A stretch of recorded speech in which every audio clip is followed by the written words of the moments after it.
really did it because my wife, at the time, we was just dating. She's like, you ought to try out this volunteer fire stuff. I was like, eh.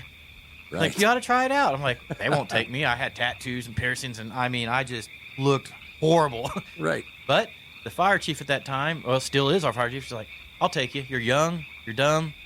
I can train you. Right. And now look at it. December will be 20 years that I've been doing this. That I've is been crazy. at full time at it for 10 years. 10 years full-time, 20 years on the department. Mm-hmm. And, one of the reasons I wanted to bring you on so bad was we have this problem in America right now where people hate the cops and they hate firefighters. And they have no idea what you guys go through. No, they have no clue. They see the movies, they see TV or whatever it is, and they have a false perception of actually what really does happen behind the scenes. Yeah, at the firehouse, we do have downtime, and there's times when we're not doing a whole lot. But I can promise you when that call comes, it's all hands-on, and we're focused on what we do. And you don't know what you're going to get. It could be as simple as going picking up an old lady who's fallen at 92 years old. Right. To us, that's just an everyday thing. But to that old lady at that time, it meant the world. To Everything. the car wrecks where you're pulling out, and this is what makes me worry all the time. I've got a 15-year-old daughter. Right. She's starting to drive, and now every time I work one of these wrecks, I'm starting to think, could this be my child there? And living in a small town, you're going to see a lot of these people that you know, and on a daily basis. A couple of years ago on New Year's Eve, I had to pull out a little girl that was a personal friend of mine. It was rough, but we do what we do because we love it, and you have to outweigh the bad with the good. Is it something, every firefighter I know has a second job. Yeah, that's actually a common trade. Is there a reason? Is it to get your sanity back? Is it because, firefighters are way underpaid. They're kind of like teachers. Teachers are underpaid. Firefighters are underpaid. Is it because of the money, or is it literally because it's a soul cleansing moment to go do something else? So that's actually a very good question. So, yeah, we don't make a killing. We're not getting rich by any means. We do it for the love. But I think a lot of why we do a second job is we most of us will work either what we call a 24 or a 48-hour shift. Mm-hmm. So, like Mountain Grove, we do a 24 on, 72 off. I got a lot of time at home. Right. So instead of just sitting at home and doing nothing, where my brain really just starts messing with me, I chose to do a second job because it keeps my mind busy and it brings in a little income. So it's a little bit of both. It's a little bit about the money. It's a little bit about sanity and doing the normal things, because everybody's thinking, well, fire department, that's a normal job. That's a job, right? It is, but the mentality part of it is a bad part of it that you don't want to take home, and you try never to take it home. And so we call it getting a normal job, because for us it's just getting back in society as a regular person. Right. There's no stress in construction, which is what I do on the side. I go in there happy. They say, hey, you got to tear something up today? All right, let's do it. Let's tear it down. Well, and that's a weird thing. You don't see that type of thinking anymore from young kids. Very rarely do you find young kids that are like, yes, I get to go bust my balls today, sweating to death, almost passing out, pinch my fingers, stub my toe, hit something on my leg, and I get a great paycheck. Uncle Sam's going to take half of it. You just you don't see people excited about that anymore. Man, I'm telling you what, and I'll say this. I've got a kid that works on our second job, and he's a nice kid, good kid, but he's young, and his work ethic is just like, I want to strangle him. Right. I really do at times, because he doesn't know any better. But that's just the way our generation now apparently is. They want a lot of money. They expect a lot of money for nothing. Expectation, yes, that's and I have a problem with that actually. You got to go out there, and you got to have the sweat equity in what you do. Yeah. Otherwise, it's not worth it. Yeah, whatever happened to the days like when we was kids. My first job wasn't a tax-paying job. It was bucking hay, and it sucked. Right. And you know what? I didn't have that option of sleeping in. Dad come upstairs and said, we're going to buck hay today. Right. Oh, okay. 5 cents a bill. Wow. 5 cents a bill. So when I watch you, like I said, we're personal friends, so you feel the emotion of people. Some of the things that you've had to deal with in your firefighting career, has that created a sense of urgency for you to do things with your family? I don't know if it's necessarily urgency, but I do have a different outlook in life as far as that goes. One of my biggest goals was just to outlive my dad as far as age-wise and have my daughter remember me. That was my biggest fear. I wanted to at least make it, because I was only 14 when he died, and my little brother was younger. So I was really excited that she turned 15 and I'm still alive and at this moment doing pretty good. That's a small goal. It was a small goal, but to me it was a big one. It was everything. It was, and I was super happy to make that moment. And now, I'm trying to do things with my family all the time. Like we just got back from a camping trip and we had a blast. But yeah, I'm trying to make memories. My main goal is not from my memories, but it's when my daughter gets older, and if I do go faster than what I'm supposed to, my wife can actually say, well, we did this, we did that, we never held back. Right, and that is awesome. Never holding back, building your memories, building your family.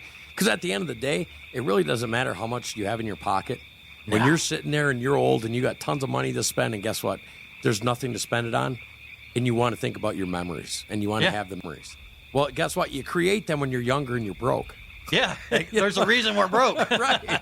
I've got toys. That's what it comes to. So, PTSD across the country, veterans, there's the 22 Project. Mm-hmm. I see that, but I see that in police officers, and I see that in firefighters. There's a very high rate of that, sadly. So why is it that it is so hard to talk about? I've talked with a lot of policemen, a lot of firefighters, and a lot of veterans, and that's like a taboo subject, even though it's something that I think is very important. I think it's just because we think we're stronger in a way. People don't usually want to see a weak policeman, a weak firefighter, military officer, or anything like that, and so we're always, throughout the movies, throughout time, we're always just seen as this strong individual, whether physically or mentally, and so that's why we tend to keep a lot of that to ourselves. And well, you do look strong. I mean, you're a hunter. You see you around on the Harley. Everybody knows, you got a beautiful family. You radiate American exceptionalism. Some people will say that that's not a thing. I will. It's a thing. You've done things that people say can't be done anymore. Yeah. But I also can put on a good show. In the last year, I've been battling my own deals and got on medication, which I will say, if anybody's listening out there and think that you can't get help, there is help. If I could stress that enough, because I was that guy for a long time fighting a lot of demons. From what we see and everything, I just held it back.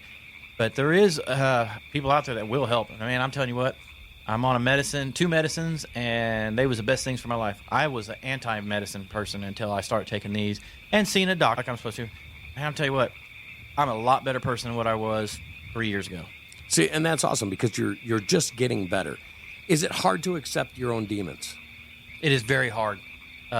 It's not easy, and there's still every now and then I don't like to be alone very long. I don't like not being busy because that's when my brain tends to think about things. I dwell on things. Well, I could have done this, could have done that differently. Even right now, I can see you're grabbing your knees and twisting because it's an uncomfortable conversation. It is, but it's the truth of the matter. So if there's and I'm sure there's going to be people out there listening. Okay, here's Lieutenant David Todd. Beautiful family, works 2 jobs, loves to hunt. He's got his Harley. They're like, I want that life. But it doesn't come without consequence, and it doesn't come without struggle. And here you are owning the things that you have, your own demons. Oh, yeah. What is the first step for anybody to own their own demons? To me, because your family's the one that's going to see it, and they're going to know it. Right. Opening it up to them and telling them I need help is your first step. Just admitting that you've got a problem. In our minds, we don't think we do, but right. They see it. They know it. They know the person they married. They know that things have changed. So I think that's the first step, is letting your family in to help you. That is hard. It is hard. It is very hard. Okay, so just being a guy, we tend to internalize things. Oh, yeah. We're going to shut it down. We're going to compartmentalize it. We're going to internalize it. And then we're going to think, all right, how do I fix this problem? We think we can fix it on our own. Right. Well, what's the step? What your awe moment? Like, I need my help. awe moment. Yeah.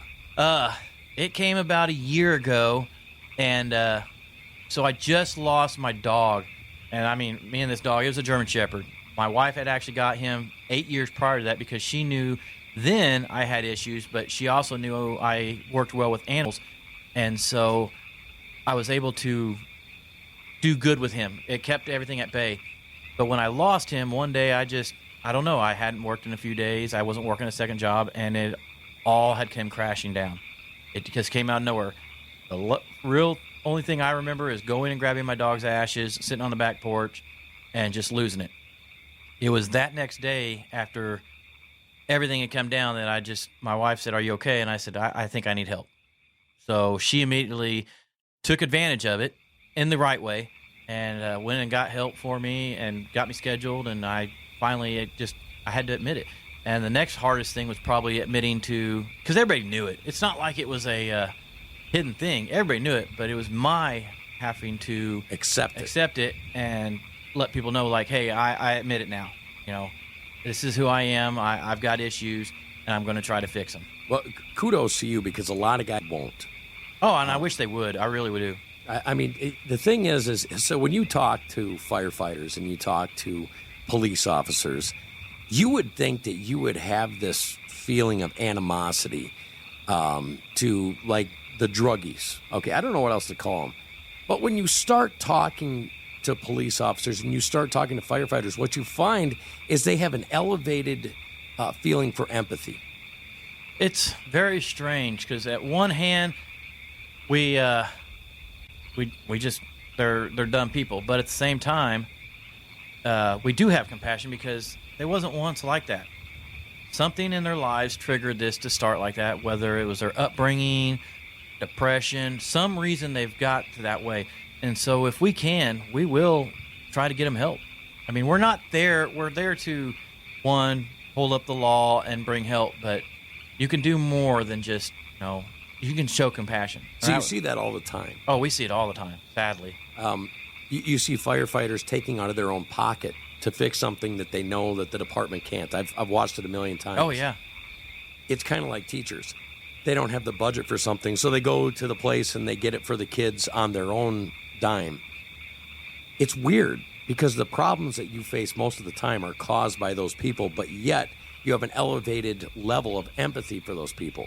Yeah, it's really strange, actually. Do you think that people could actually learn something from that in normal life?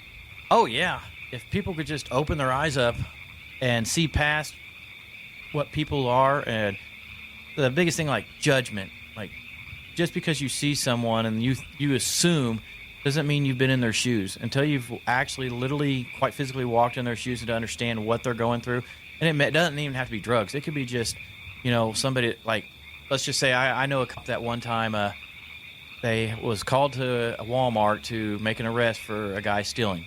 Right. So they get outside. He's like, "Hey, man, what all did you steal? Come on, just be honest with me. We can work this out. No big deal." And because he showed that compassion. Turns out the guy was just stealing Always Save food to take to his family.